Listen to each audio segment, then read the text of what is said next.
Aujourd'hui, je suis accompagnée de Mme Catherine Ménard. Mme Ménard est professeure à l'Université Laval. Elle s'intéresse à la didactique du français langue seconde et aux approches plurilingues d'enseignement du français, notamment à ce qui a trait à l'écriture, à la grammaire et au lexique. Bonjour Catherine. Bonjour, merci de m'accueillir. Merci à vous de prendre le temps aujourd'hui de discuter d'une question qui est fort importante.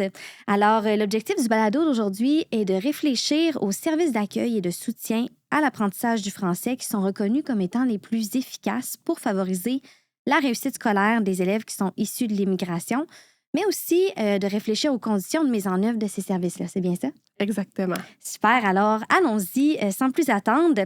Première question que j'ai pour vous. Quels sont les principaux modèles de services d'accueil et d'apprentissage du français qui sont recensés au Québec? D'accord. Donc, pour répondre à ça, tout d'abord, je vais décrire ce que sont les services d'accueil et de soutien à l'apprentissage du français. D'ailleurs, je vais maintenant les nommer SASAF par souci de concision. Donc, ces services-là, ce sont des services qui s'adressent à des élèves qui ont une langue maternelle différente du français, qui sont scolarisés pour la première fois en français et qui n'ont pas encore de connaissances ou de compétences suffisantes dans cette langue pour suivre l'enseignement dans les classes ordinaires comme leur père tout venant. Donc, ce sont des services qui visent à offrir un soutien linguistique aux élèves pour qu'éventuellement, ils puissent évoluer dans ces classes dites ordinaires. Oui. Donc, une recherche, il y a environ 10 ans, menée par Zita de Coninck, qui est professeure à l'Université Laval, et Françoise Armand, professeure à l'Université de Montréal, a révélé les principaux modèles de services qui sont mis en œuvre au Québec. Il y en a 3, grosso modo, qui sont ressortis de cette vaste étude. Le premier, sans doute le plus connu, c'est la classe d'accueil. Donc, cette classe fermée où sont scolarisés les élèves à temps plein pour développer leurs compétences en français principalement, mais aussi pour réaliser des apprentissages dans d'autres disciplines, par exemple les mathématiques. OK. Ça, c'est le modèle qui est le plus fréquent à Montréal. On s'imagine, entre autres, en raison de la forte densité d'élèves qui ont besoin de SASAF dans la métropole. Ouais. Le deuxième modèle de SASAF qui a été recensé, c'est l'intégration directe en classe ordinaire avec du soutien linguistique. Donc, dans ce modèle-là, les élèves sont directement dans les classes ordinaires en tout temps, mais reçoivent de temps à autre du soutien linguistique. On parle d'un minimum d'une période par jour, environ. Ça, c'est le modèle le plus fréquent en région, en raison, bien souvent, mais pas toujours, d'une plus faible densité d'élèves qui ont besoin de SASAF.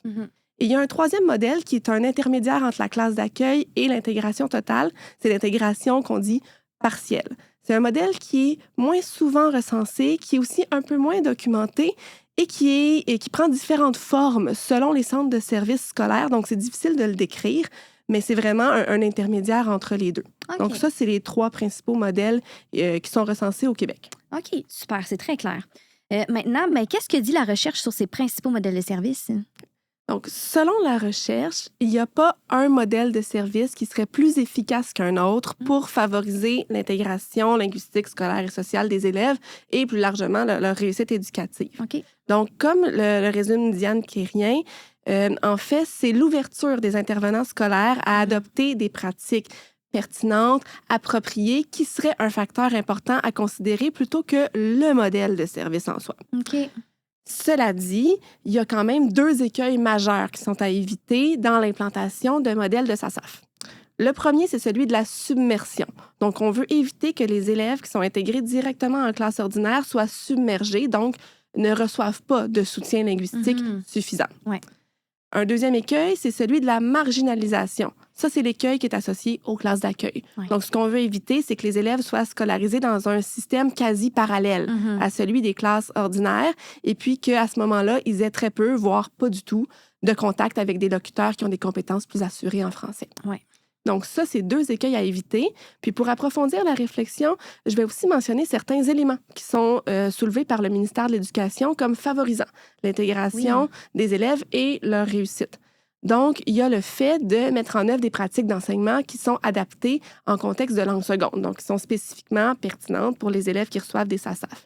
Puis, dans le même esprit, il y a le fait de les amener à développer des stratégies d'apprentissage qui sont spécifiques à l'apprentissage d'une langue seconde. Ouais. Donc, ça, c'est pas surprenant, mais il faut quand même le dire. Oui. Ensuite, pour ce qui est des élèves en classe ordinaire, bien, il y a le fait, ça c'est en lien avec l'écueil, de leur fournir un nombre suffisant d'heures de service. J'y reviendrai plus tard.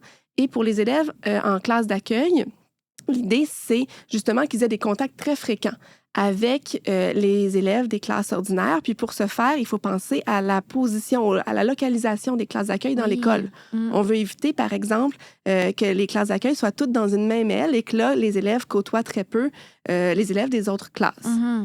Puis, ce que le ministère identifie aussi comme un élément favorisant, c'est une intégration partielle, graduelle dans les classes ordinaires pour les élèves qui viennent des classes d'accueil. OK. En gros, ce qu'il faut retenir, c'est que les SASAF doivent être, peu importe le modèle, suffisants en termes de quantité, donc en termes d'intensité et de fréquence. Donc, pas juste le nombre de périodes, mais aussi l'intensité de ces périodes-là, mais aussi en termes de qualité et de pertinence. Donc, des pratiques, par exemple, appropriées puis pertinentes pour répondre aux besoins des élèves qui sont scolarisés selon ces SASAF-là. Super, parfait. Puis maintenant, quelle serait une idée clé à garder en tête au moment de choisir puis d'implanter ces modèles de services-là? Oui. Puisqu'il n'y a pas de modèle qui est plus efficace qu'un autre, ce qu'il faut garder en tête, c'est de mettre en œuvre dans une école ou dans un milieu scolaire plus largement des pratiques qu'on va dire d'équité. Donc, l'équité, c'est lié au fait de mobiliser, de mettre en œuvre des ressources, des moyens qui sont appropriés pour répondre aux besoins des élèves. Donc, on sort ici de l'idée qu'on donne les mêmes ressources à chaque élève de manière équivalente. On va plutôt distribuer les ressources, mettre en œuvre les moyens en fonction des besoins. Et ce que Corina Borianadon, qui est professeure à l'UQTR, et ses collègues mettent de l'avant plus largement, c'est l'importance d'une culture d'équité. Donc, pas simplement de pratiques, mais d'une vision commune de ce que ces pratiques-là gagneraient à être, ce qui appelle à une responsabilité partagée des acteurs scolaires à cet égard-là également. Donc, la responsabilité de l'intégration des élèves qui reçoivent des SASAF, de leur réussite, ne devrait pas reposer sur les seules épaules des enseignants qui prodiguent des SASAF ou des enseignants qu'on va dire souvent là, de francisation. Dans une vision commune d'équité, ça repose sur l'ensemble de l'équipe école. Et donc, on sort de l'idée de se dire, est-ce qu'on a donné des ressources et puis l'élève s'est débrouillé avec ça, a réussi à réussir? C'est plus l'idée, est-ce que l'école a donné l'occasion aux élèves, par les ressources qu'elle déploie, de participer pleinement et de réussir? Donc, on ramène la responsabilité sur l'école plutôt que sur l'élève dans une culture d'équité. Pour faire écho peut-être au balado qu'on a tourné aussi avec Mélanie Paré, on est vraiment plus dans un paradigme d'inclusion scolaire que d'intégration à ce moment-là. Oui, c'est un peu paradoxal parce que le programme s'appelle Intégration linguistique, scolaire et sociale. Donc, c'est le mot que j'utilise, mais oui, effectivement, pour faire un lien avec les travaux de Mélanie Paré, oui, on est plus dans ce paradigme-là. Maintenant, quelles sont des connaissances essentielles à avoir pour assurer la qualité des services d'accueil et de soutien à l'apprentissage du français? Une connaissance importante de base qui gagnerait à être partagée par l'ensemble des intervenants d'une école ou d'un milieu scolaire, c'est la connaissance du processus d'apprentissage d'une langue seconde. Donc, ce qu'on voudrait, c'est que les acteurs scolaires soient bien au fait de la manière dont s'apprend une langue seconde, notamment en ce qui a trait à la place des connaissances antérieures des élèves dans ce processus-là. Parce que chez les élèves qui reçoivent des SASAF, ces connaissances antérieures, elles sont encodées dans des langues différentes du français. Donc, on va chercher à aller mobiliser ces connaissances-là, ces compétences dans d'autres langues pour que des transferts puissent se faire avec le français. Donc, ça, c'est une première connaissance à avoir, le fait qu'on veut favoriser ces transferts-là. Par exemple, un élève qui a appris à utiliser des stratégies de lecture en arabe va être capable de les utiliser aussi en français si on l'amène à les transférer, si on légitime ces connaissances-là.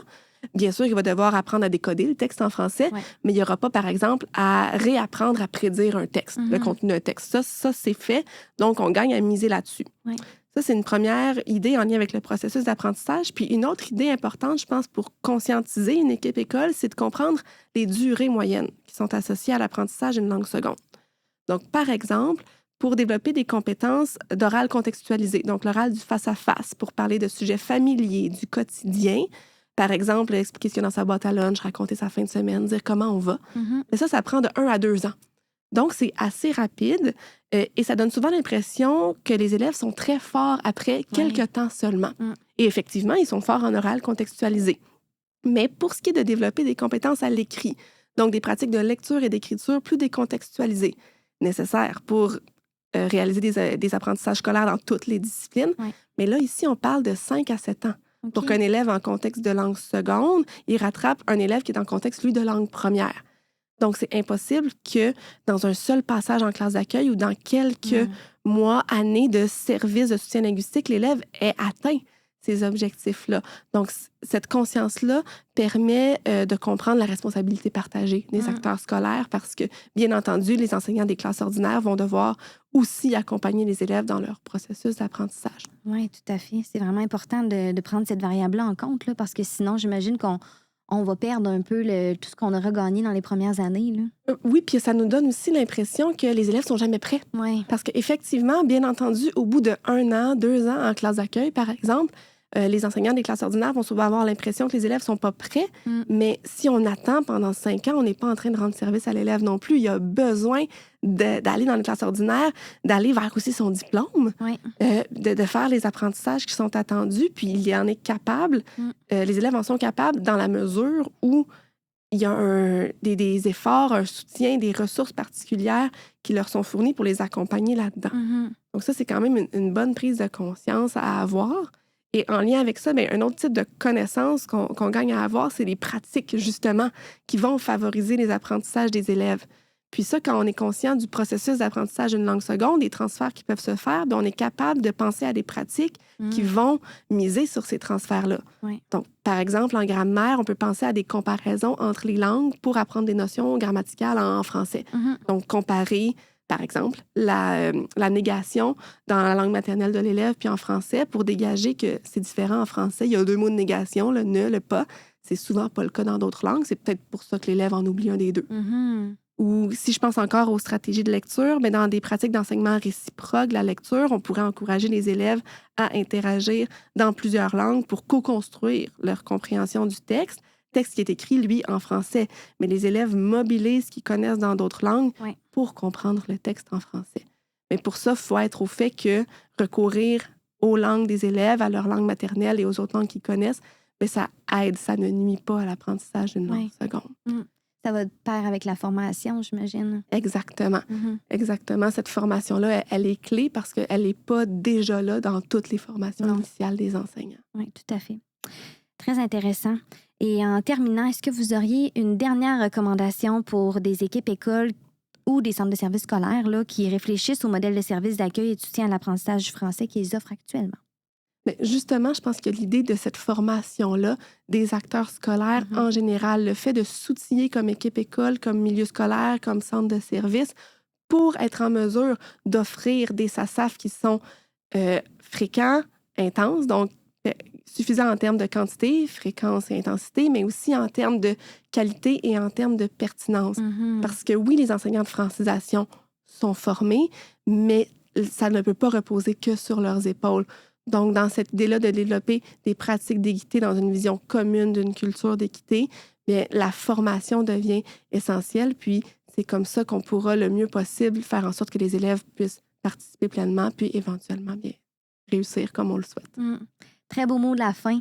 J'ai vraiment beaucoup aimé les pistes d'action que vous avez proposées. Je pense que c'est très concret aussi pour les gens qui nous écoutent, qui veulent réfléchir justement à ces classes-là dans leur milieu, que ce soit au centre de services scolaires ou vraiment au sein d'une école particulière. Donc, merci beaucoup pour votre temps. Bien, ça me fait très plaisir. Merci. Et à nos auditeurs, donc, je vous invite, comme à l'habitude, à rester à l'affût de nos médias sociaux pour nos prochaines publications. Au plaisir!